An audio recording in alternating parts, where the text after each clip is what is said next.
Ukususwa kwabantu okubangele ingxokolo. Izindlu zidilizwa ngokungenalusini. Abahlali bebengakulindelanga noko oku.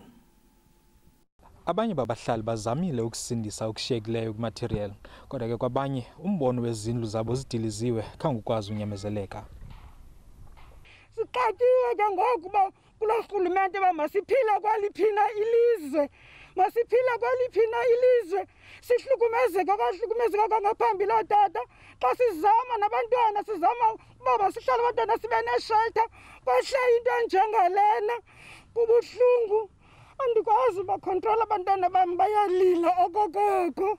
Asithi ii-elections ezizayo amazinyo azoba zinyanda because koko sidilizelwe apha zange sababona zange baza bazawujonga into yobana aba bantu badilizelweyo apha balala ngantoni balala betye ntoni na till today ibe kanti sikule ndawo abakaveli nakanye. Abahlali baphelelwe lithemba. Kukho umuntu ebekhulelwe walapha ententeni naye ukhale wancama ekhutsha Galili ngaphandle ngabantu bakwa-Public Works. Ngoku kujongwa ukuba ayinohoywa ngabasemthethweni le meko. We've written to the Human Rights Commission asking them to investigate whether these evictions are lawful, given that we're in level 3 of lockdown and under the national state of disaster regulations, evictions may not happen.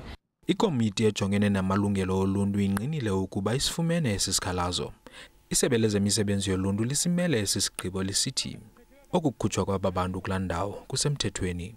Ndinguyanga Funani weendaba ze-SABC, ndisententeni kufutshane neMonti kwiphondo leMpuma Koloni.